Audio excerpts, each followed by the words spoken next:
Bismillahirrahmanirrahim. Assalamualaikum warahmatullahi wabarakatuh. Alhamdulillahirabbil alamin.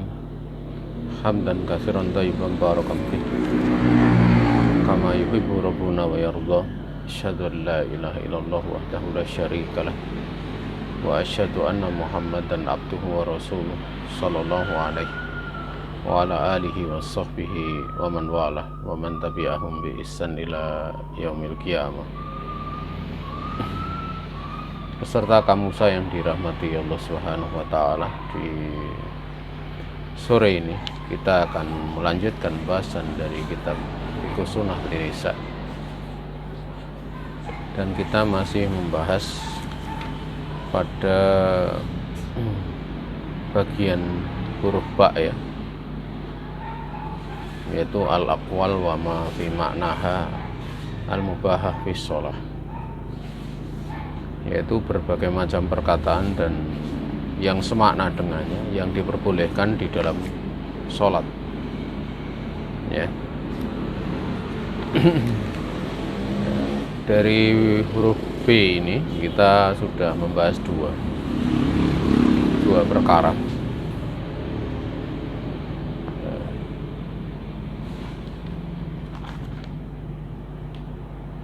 Sekarang kita menginjak pada yang ketiga ya. Yang ketiga adalah anafku ya, anafku asna as-sholah lihajatin, yaitu meniup atau batuk dan semisalnya, termasuk pula adalah kalau kenyang kemudian keluar suara, itu bahasa Jawanya antop ya, di tengah sholat ya, karena sebuah hajat ya. Dalam perkara ini ya, beliau menyebutkan satu riwayat ya, atau dua riwayat di sini dari Abdillah ibni Umar, yaitu Ibnu Umar radhiyallahu ta'ala anhuma qala ingka sabati syamsu ala ahdi Rasulillah alaihi salatu wassalam ya, thumma nafakha fi akhiri sujudihi faqala uf thumma qala Rabbi alam ta'idhani alla tu'adzibahum wa ana fihim ya. Alam ta'idhani alla tu'adzibahum wa hum yastaghfirun. Naam. Waktu itu terjadi gerhana matahari ya, di masa Rasulullah alaihi salatu wassalam ya. Kemudian beliau Nabi alaihi salatu wassalam di sholat, di bagian akhir sujudnya itu beliau terbatuk-batuk ya, sambil terdengar bunyi uf gitu atau kuh dan semisalnya. Beliau di dalam sujudnya berdoa, wahai Rabbku, tidakkah engkau menjanjikan kepadaku untuk engkau tidak mengadab mereka sementara saya di tengah mereka? Atau bukankah engkau telah menjanjikan kepadaku untuk engkau tidak mengadab mereka sementara saya berada di tengah mereka? Maksudnya umat Rasulullah alaihi salatu wassalam. Beliau juga mengulangi lagi, bukankah engkau telah berjanji kepadaku untuk engkau tidak akan mengadab mereka sementara mereka itu beristighfar meminta ampun kepada engkau ya. Yang menjadi syahid di sini adalah pada saat beliau sujud mengucapkan atau keluar dari mulut beliau karena batuk mengatakan uf gitu ya. Baru setelah itu beliau terdengar berdoa ya, dengan menyebut tentang sifat Allah, di mana Allah Ta'ala berjanji kepada Nabi tidak akan mengadab ya, umat ini sementara Nabi itu masih ada di tengah mereka. Wa anta fihim. Juga Nabi alaihi salatu wasallam menyebutkan sifat Allah, yaitu sifat memberi janji kepada beliau. Allah Ta'ala tidak akan menyiksa umat Rasulullah SAW ketika mereka ini beristighfar.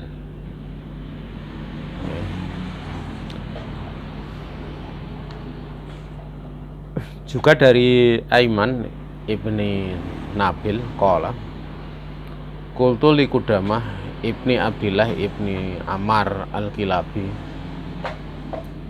sahibi Rasulillah alaihi salatu wassalam, ya, ata'adza birisil hamam fi masjidil haram idza sajadana faqala, ya, ingfakhu, atau di situ, ya, ana ulangi, ya, ingfakhu, ya, tiuplah, atau ya, bisa pula dibaca ungfukhu. Dari Aiman bin Nabil, dia berkata, aku berkata kepada Qudamah bin Abdillah bin Ammar al-Kilabi, sahabat Rasulullah alaihi salatu wassalam, ya, dimana aku mendengar ada burung dara, ya, di Masjidil Haram ketika kami sedang sujud, ya, maka beliau berkata, tiuplah. Artinya di sini yang mengucapkan tiuplah itu dalam keadaan tidak sholat itu. Jadi melihat itu merasa terganggu, tiuplah. Ya. Nah, ini termasuk diperbolehkan, ya, mengusir burung, karena di Masjidil Haram itu kan banyak burung, ya, burung dara. Di sana disediakan tempat-tempat yang memang nanti akan berkumpul burung dara itu, seperti ada semacam nozzle, ya, nozzle air itu yang diputar, kemudian keluar air yang dalam bentuk kabut itu. Nanti biasanya burung dara banyak ada di situ. Juga banyak manusia, ya, yang bersedekah kepada burung-burung tersebut dengan memberikan makanan burung, ya, disebar, ya, itu di tempat-tempat tertentu. Namun terkadang burung itu kadang ke tempat-tempat orang-orang yang sholat. Biasanya manakala sholatnya itu di luar Masjidil Haram, karena saking banyaknya jamaah yang ada di situ sehingga sholatnya di luar. Itu biasanya kadang ada burung dara, ya. Nah,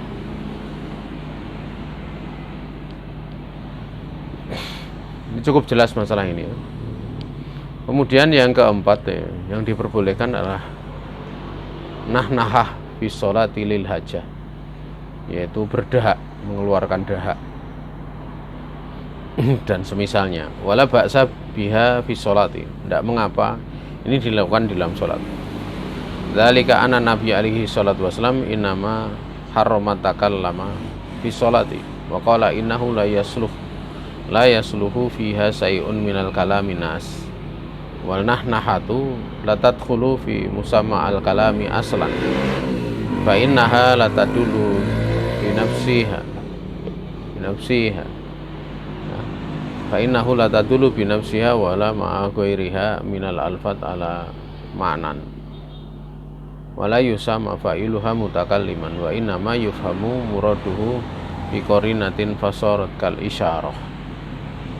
Ya, tidak mengapa di dalam sholat dilakukan seperti berdahak itu. Yang demikian itu bahwasanya Nabi alaihi salatu wasallam sungguhnya beliau hanyalah mengharamkan berbicara di dalam sholat, di mana beliau bersabda sungguhnya tidak boleh, ya, ada sebuah ucapan di dalam sholat itu, berbicara dalam sholat. Sementara nahnahah, ya, itu tidak masuk pada makna yang disebut di dalam kalam secara asal. Dia tidak termasuk jenis berbicara, ya. Nah itu tidak menunjukkan pada zatnya itu sebagai sebuah pembicaraan, tidak pula pada selainnya dari lafadz-lafadz secara makna tidak masuk pada kategori kalam, ya. Sehingga orang yang dia berdahak itu tidak disebut sebagai orang yang sedang berbicara. Sungguhnya difahami maksud perkara ini dengan korinah, ya. Karena mengeluarkan dak itu difahami dengan korinah, bahwa itu adalah kedudukannya. Kalau korinah jadilah seperti isyarat itu. Isyarat, ya. Oleh karena itu dalam sholat tidak mengapa ya berdehem, ya, dan semisalnya, ya. Baik itu ada sebab seperti batuk, ya, gatal tenggorokan, ataupun ada hajat lain, ya. Ya, misalnya ada hajat lain itu ada tamu gitu loh, kemudian dia sengaja di dalam sholat itu dia berdehem.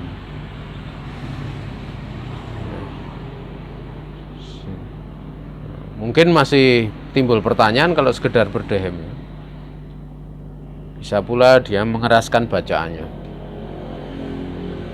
dengan takbir intikal, dikeraskan sehingga orang yang bertamu itu mengetahui bahwa dia sedang sholat, ya, dia sedang sholat. Kemudian yang selanjutnya yaitu al-kalamul yasir li maslahati sholah, yaitu berbicara yang sedikit untuk maslahah sholat.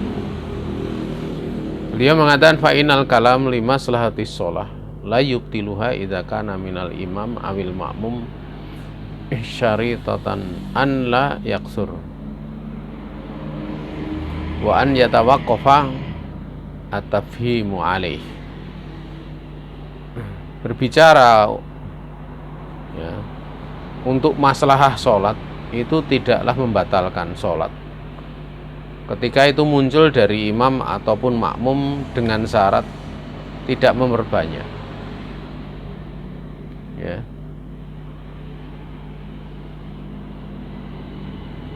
Dan itu dilakukan sekedar memahamkan pada satu perkara saja, ya. Namun sebagian ulama itu berpandangan kalau sedang sholat, misalnya mengingatkan imam, ya, itu hendaklah dia membaca Al-Quran, ya, walaupun tidak di tempat membaca Al-Quran, tapi dia niatkan itu babnya bukan qiraatul Quran, bisa dzikir gitu, bisa dzikir. Seperti misalnya imam lupa ruku itu, di tasbih ndak ingat, imam belum ingat, boleh makmum kemudian mengatakan farka'u ma'ar roki'in, ya, rukuklah kalian bersama orang-orang yang ruku. Ini ada hajat gitu. Wa mimma yadullu ala dzalik hadisu Dzul Yadain al-masyhur fi qissati sholatin Nabi alaihi salatu wasallam binasi al-asra. Dan dari sebagian yang menunjukkan tentang bolehnya itu adalah hadis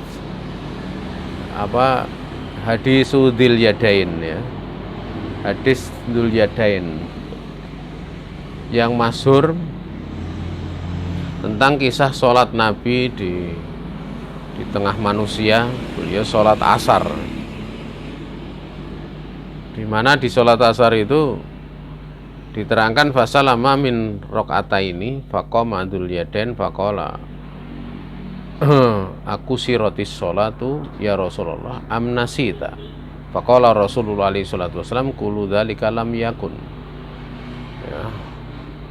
Faqala qad kana ba'du dzalika ya Rasulullah, ya.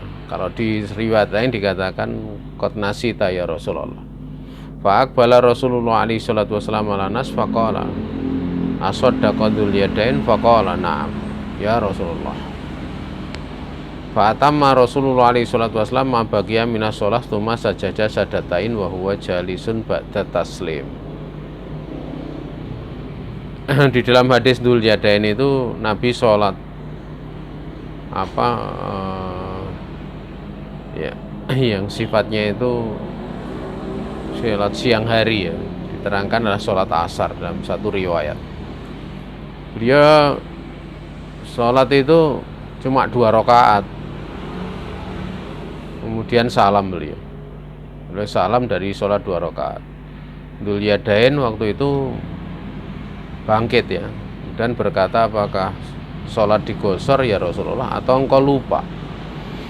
Maka Rasulullah SAW bersabda, kesemuanya itu enggak terjadi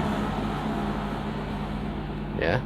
Kemudian Dzul Yadain mengatakan, ya benar-benar sebagian dari yang demikian itu ya Rasulullah telah terjadi, artinya engkau lupa gitu loh. Dalam sebagian riwayat benar-benar engkau telah lupa ya. Maka dalam riwayat yang lain itu Nabi langsung kembali ke tempat semula dalam sholat ya, karena waktu beliau sholat itu dari tempat pengimaman itu kemudian beliau menuju bagian depan masjid yang ada papannya. Kemudian beliau kedua telapak tangannya itu disatukan dengan jari jemarinya itu saling dikatupkan satu sama lain. Kemudian beliau meletakkan pipinya itu di atas kedua telapak tangan beliau. Diterangkan dalam riwayat yang lain itu wajah beliau itu seperti marah. Seperti marah. Ada sesuatu yang kurang tapi beliau tidak tahu apa itu. Sampai Dzul Yadain mengajak berbicara. Ini di rakaat yang kedua ya. Setelah diberitahu oleh Dzul Yadain tersebut ya. Kemudian Rasul alaihi salatu wasallam masih belum memastikan ya, belum yakin. Maka beliau bertanya kepada yang lain, as-shadaqa Dzul Yadain, ya Dzul Yadain benar enggak itu beritanya gitu. Maka para sahabat mengatakan benar ya Rasulullah.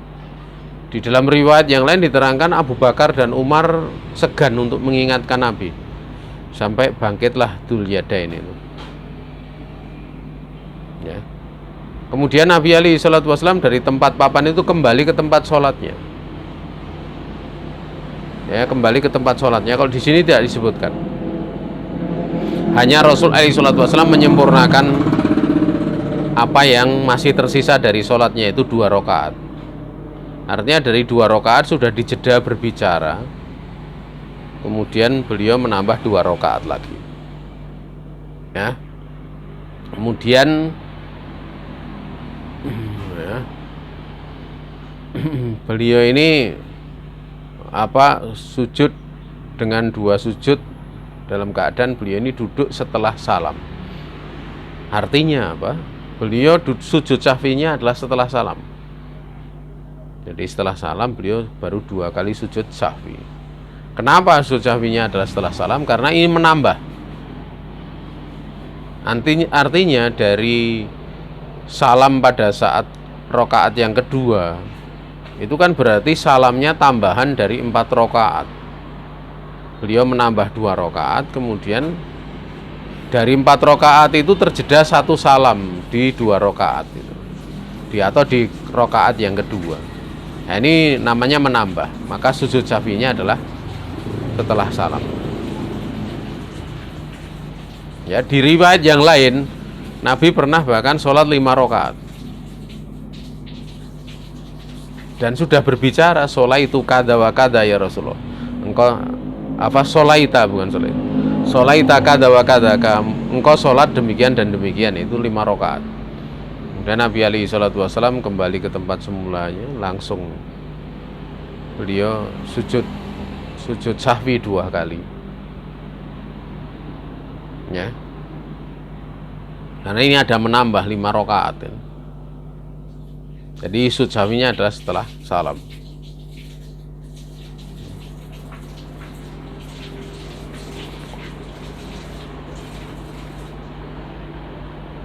Ini tidak membatalkan sholat itu. Karena memang tidak tahu gitu loh. Nabi beliau tidak tahu kemudian diingatkan, beliau tidak tidak mengulangi sholatnya dari awal, tapi cuma menambah 2 rakaat saja. Nah, pembicaraan seperti ini ada syarat-syaratnya. Pembicaraannya sedikit, langsung saat itu, tidak terjeda dengan waktu yang panjang atau terjeda dengan perbuatan lain. Kalau terjeda perbuatan lain, misalnya dia sudah pulang ke rumah makan-makan gitu, nah ini dia harus mengulangi sholatnya dari awal ya. Itu ada pembahasan di seputar sujud sahwi sebenarnya. Memang dalam riwayat tidak disebutkan para sahabat itu juga ikut menambah 2 rakaat kemudian ikut makmum bersama Nabi ya. Di dalam riwayat tidak disebutkan. Tapi Syekh bin Baz menyebutkan bahwa kalau terjadi seperti itu, makmum juga ikut sholat nambahi kemudian sujud sahwi bersama imam. Hanya saja memang ada iskal gitu loh. Ada iskal kaitannya di dalam permasalahan imam itu. Imam kan Nabi di situ balik ke tempat semula. Beliau tidak menambah 2 rakaat itu di tempat lain, tapi kembali ke tempat semula. Kenapa? Karena kalau sholatnya di tempat lain itu akan ada beliau sholat di 2 tempat. Dari 2 rakaat yang pertama di tempat pengimaman, 2 rakaat di tempat lain. Maka beliau balik gitu loh, di tempat semula, sehingga sholat ini memang di satu tempat bersambung. Dan di sini kan tidak disebutkan makmum ikut gitu. Tetapi tetap disyariatkan, hanya saja kalau bagi makmum itu tidak mesti disyaratkan pada shaf yang tadi dia sholat makmum dengan seorang imam. Cukup dia bermakmum saja, tidak perlu kemudian bertanya sama temannya, tadi kamu sholat di samping saya, tidak perlu.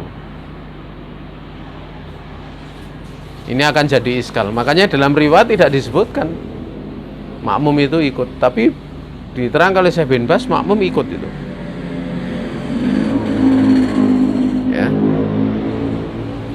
Nah, ini memang sedikit iskal ya. Ada pembahasan yang cukup bagus ya dengan dalil-dalilnya itu di kitab Bulughul Maram ya.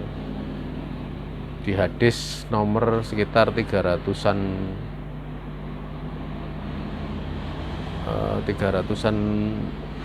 18 mungkin 17 gitu sampai 323 atau 24 ya.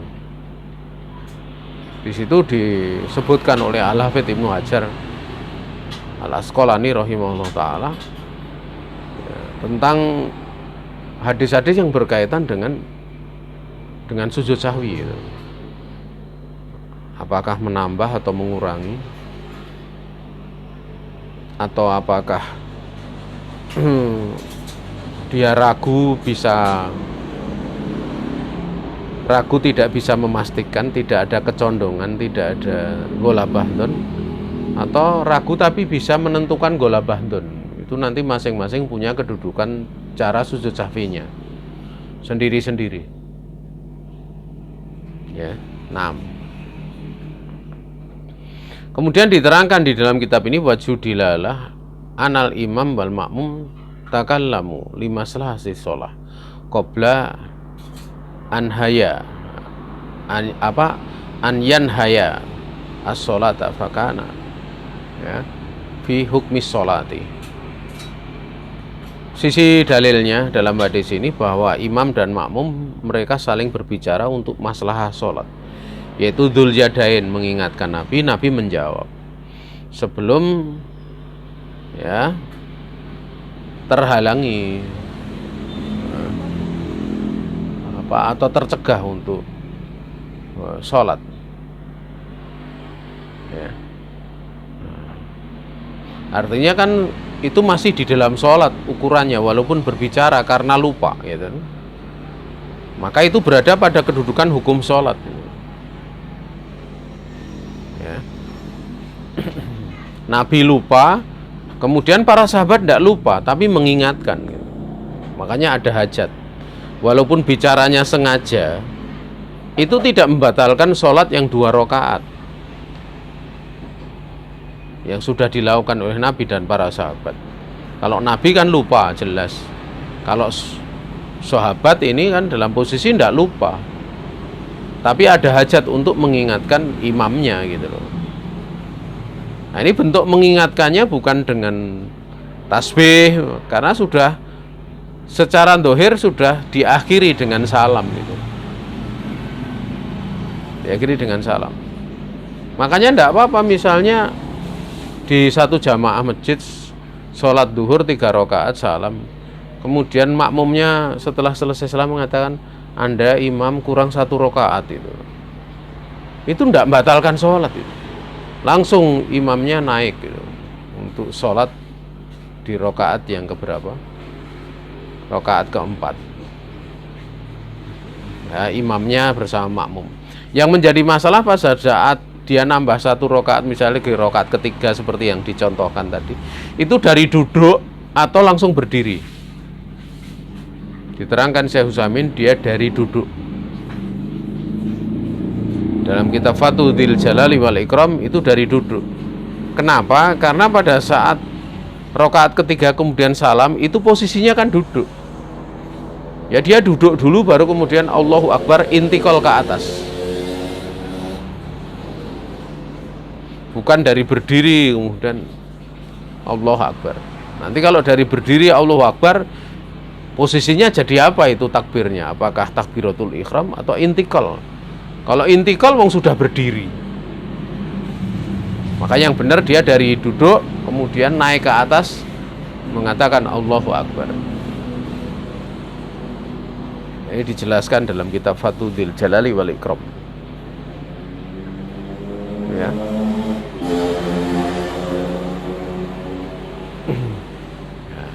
Dari pembahasan tersebut, inilah bisa diambil kalau seorang mengingatkan imam di dalam sholat gitu loh, tidak karena posisi salam berhenti seperti ini enggak itu, tapi memang benar-benar posisi sedang sholat misalnya,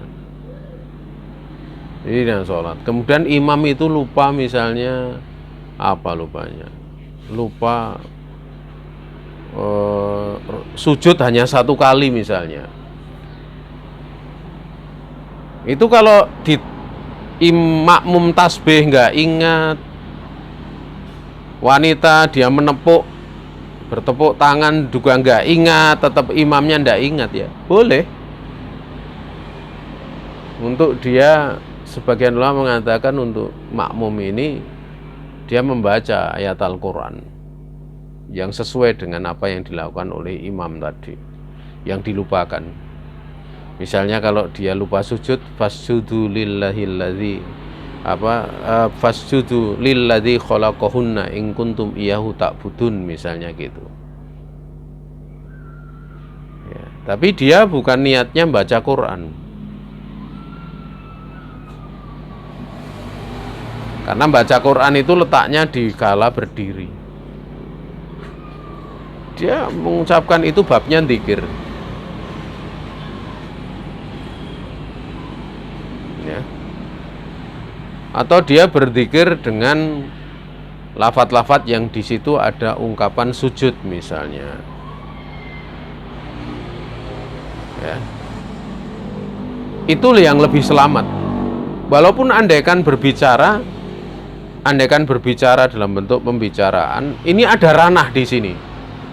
Karena terjeda dari 2 rakaat kemudian salam sama nanti tambahan 2 rakaat itu berbicara, itu benar-benar datnya berbicara gitu. Datnya berbicara. Maka kalau kemudian ada makmum yang mengatakan ya imam usjud gitu, misalnya imamnya lupa diingatkan tasbih ndak gitu, ndak bermanu, wahai imam sujud gitu loh. Ya kalau dari pembahasan ini ya nggak membatalkan karena ada hajat gitu loh. Tapi kan itu jadi iskal gitu, banyak iskal gitu.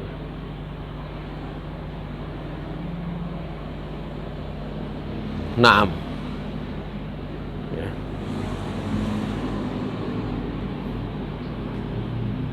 Kemudian pembahasan yang ke-7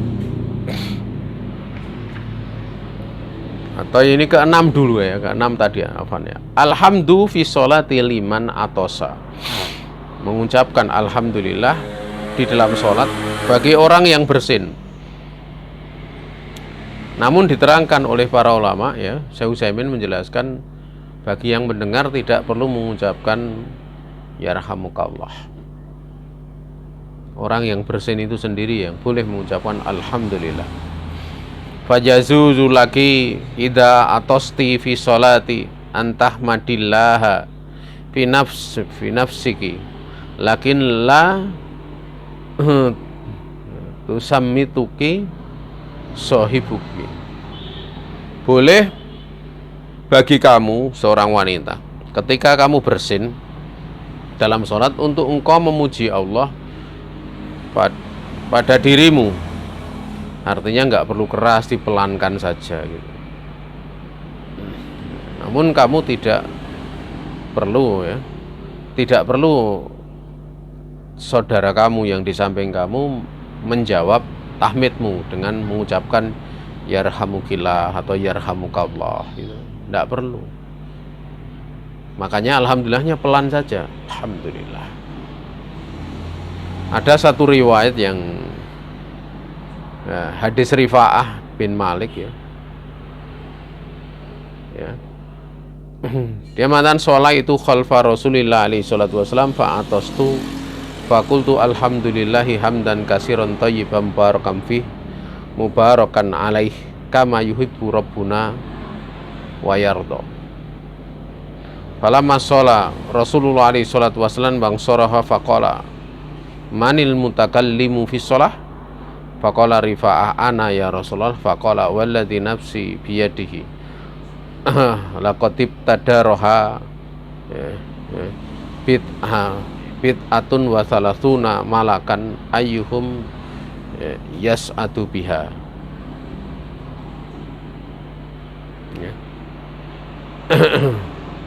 Hadis Rifa'ah bin Malik, dia berkata, aku sholat di belakang Rasulullah SAW, aku bersin. Kemudian aku mengucapkan alhamdulillahi hamdan katsiran thayyiban barakan fih. Ya, segala puji bagi Allah, pujian yang banyak, lagi baik, lagi diberkahi di dalamnya, mubarakan alaih, lagi diberkahi atasnya. Ya, kama yuhibbu rabbuna wa yarda, sebagaimana Rabb kita ini cinta dan ridho, mencintai dan meridhoi. Tatkala Rasul alaihi salatu wasallam selesai sholat, sudah sholat dan selesai bubar itu, beliau bertanya, siapa tadi yang bicara di dalam sholat? Maka Rifa'ah bin Malik mengatakan, saya ya Rasulullah. Maka Nabi bersabda, demi zat yang jiwaku itu ada di tangannya, benar-benar ya sekian 30 sekian malaikat itu mengitari, ibtadaroha, mengitari kalimat tadi. Ya, mereka berlomba siapa yang akan membawa ke atas langit ucapan tadi. Ini menunjukkan boleh bersin ini. Kalau di dalam riwayat yang lain itu dari Muawiyah ibnul Hakam as-Sulami ya. Beliau sholat di belakang Nabi, kemudian bersin. Pada waktu bersin itu beliau mengucap alhamdulillah, tapi teman-temannya di sekitarnya di sholat itu tidak ada yang jawab gitu. Maka dia kemudian berbicara, kenapa nggak dijawab gitu loh. Kemudian sebagian temannya yang lain memberi isyarat untuk diam. Ya, jangan berbicara di dalam sholat, intinya seperti itu. Sampai kemudian Muawiyah ibnul Hakam as-Sulami baru paham setelah diisyarat dengan isyarat yang lebih terang. Ya. Tentang hadis ini, ya, kalau hadis Rifa'ah ini lebih ya. kadang sebagian ulama masukkan di dalam doa i'tidal, tapi sebenarnya kaitannya dengan bersin ya. Ada sebagian yang mengatakan ini di doa istiftah. Makanya ini silang pendapat, apakah bacaan ini dibaca di kala i'tidal atau sebenarnya di kala istiftah. Tapi sebenarnya kalau dari konteks hadis rifaah ini pada konteks bersin gitu. Ya, pada konteks bersin. Wallahu a'lam. Qala Syaukani rahimahullahu taala. Wa yadulu aidan ala masru'iyatil hamdi fi sholati liman atosa. Imam Syaukani mengatakan ini menunjukkan pula tentang disyariatkannya memuji Allah bagi orang yang bersin. Wa yu'ayyidu dzalik umumul ahadisil waridati bi masru'iyatihi fa innaha latufarraq baina shalah wa ghairiha. Dan yang menguatkan yang demikian itu keumuman dari hadis-hadis yang warid tentang disyariatkannya untuk memuji Allah setelah bersin. Sungguhnya tidak dibedakan antara di dalam sholat dan di luar sholat. Ya. Pada hadis Muawiyah ibnul Hakam As-Sulami itu dengan lafadz diterangkan itu, bainama ana usolli ma'an nabi idza atasa rajulun minal qaum faqala alhamdulillah, ya, fakultu. Kalau ini justru yarhamukallah. Jadi kalau dalam hadis Muawiyah ibnul Hakam As-Sulami, saya koreksi dari yang depan ya, di tengah saya sedang sholat bersama Nabi, ada seorang laki-laki dari kaum yang ada di situ ini bersin, kemudian dia mengucap alhamdulillah, maka aku jawab yarhamukallah, ya, al hadis, ya. Wa fihi anna Nabi alaihi salatu wasallam, dalam riwayat ini Nabi alaihi salatu wasallam qad naha man syammata al atisa walam yanha al atisa anil hamdi badalla ala masru'iyatihi wallahu alam. Jadi bahasanya Nabi alaihi salatu wasallam benar-benar melarang untuk menjawab tasmid yarhamukallah terhadap orang yang bersin mengucapkan alhamdulillah. Namun Nabi tidak melarang bagi orang yang bersin mengucapkan alhamdulillah. Ini menunjukkan disyariatkannya. Wallahu alam. Kemudian yang ketujuh yaitu alhamdu fi sholati lil amris sari al mufrih.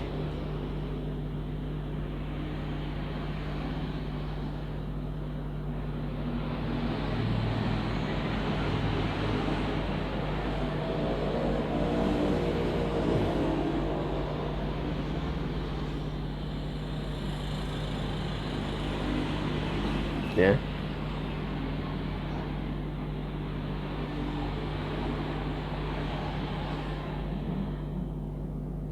Jadi mengucapkan pujian untuk Allah Subhanahu wa taala di dalam sholat karena perkara yang terjadi lagi menggembirakan. Jadi boleh kalau ada perkara yang terjadi dalam sholat seneng gitu, itu memuji Allah alhamdulillah, gitu. Boleh. Ya. Di dalam hadis Sahal bin Sa'ad tentang kisah dahabnya Nabi alaihi salatu wasallam ila Bani Amr bin Auf liyusliha bainahum. Jadi kisah Nabi pergi waktu itu ke Bani Amr bin Auf untuk mendamaikan mereka. Maka fashola bihim Abu Bakrin. Falamma atan Nabi, maka Abu Bakar sholat bersama mereka, artinya ngimami gitu, ya. Maka tatkala Nabi datang, falamma atan nabiyyu wa hum yusalluna, maka tatkala Abu Bakar ini ya melihat Nabi itu datang sementara Abu Bakar dan para sahabat sedang sholat, aroda Abu Bakrin an yataraja, Abu Bakar ingin mundur. Maka fa'asyara ilaihi Rasulullah SAW an amkatha makanaka. Ya. Jadi Nabi SAW mengisyaratkan kepada Abu Bakar itu dengan isyarat tangan, ya. untuk Abu Bakar itu tetaplah kamu di tempat kamu gitu loh, makanak ya. Atau di situ umkus manakat apa, tetaplah kamu di tempat kamu. Farafa Abu Bakar yadaihi fahamidallaha azza wajal ma'amarahu bihi Rasulullah alaihi salatu wasallam dzalik. Kemudian Abu Bakar mengangkat kedua tangannya, beliau memuji Allah atas apa yang telah diperintahkan Rasulullah alaihi salatu wasallam kepadanya. Beliau tetap jadi imam itu ya. Naam.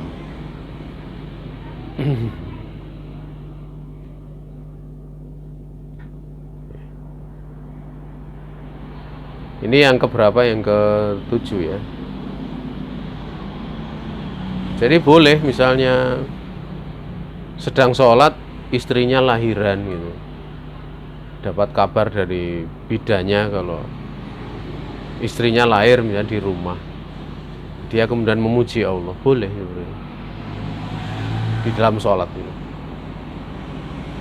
Kemudian yang terakhir 8 yaitu taklimul musalla wa su'aluhu lil hajah, yaitu boleh mengajak berbicara orang yang sholat dan bertanya kepadanya karena hajat.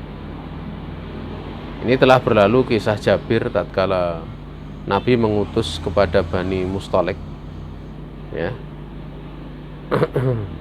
Ya, setelah itu kan dia kembali menemui Nabi, sementara Nabi alaihi salatu wasallam sedang sholat. Wa huwa fi sholati fakalamahu. Ya, dia ngajak Nabi berbicara, Nabi tidak menjawab. Namun beliau berisyarat dengan tangannya. Dan beliau tidak mengingkari, Nabi tidak mengingkari, berarti boleh. Tapi orang yang sholat dia menjawab dengan isyarat, tidak boleh dengan ucapan. Juga hadis yang telah berlalu, hadis Asma, dia mengatakan ataitu Aisyata hina khosafati syamsu fa idzan nasu qiyamun itat yusalluna wa idza hiya qa'imatun tusalli faqultu malinas fa asyarat biyadiha ila sama. Jadi Asma mengatakan, aku mendatangi Aisyah ketika gerhana matahari. Manusia waktu itu berdiri, mereka sholat. Dan juga waktu itu tiba-tiba juga Ibunda Aisyah berdiri untuk sholat. Dan aku berkata, ada apa ini manusia ini? Maka Ibunda Aisyah memberikan isyarat dengan tangannya ke atas langit. Artinya sedang gerhana matahari. Selesai pembahasan kita di sore ini. Besok kita lanjutkan pada manhiyatu atau al-manhiyatu fi sholat, berbagai larangan yang berlaku di dalam sholat. Kalau ada salah, ini semata-mata kekurangan diri saya dan dari syaitan. Istighfar kepada Allah Ta'ala. Kalau ada benar, semata-mata keluasan rahmat Allah Ta'ala yang diberikan kepada kita. Monggo kalau ada pertanyaan, kalau tidak ada kita akhiri. Waktu dan tempat kami kembalikan kepada pembawa acara.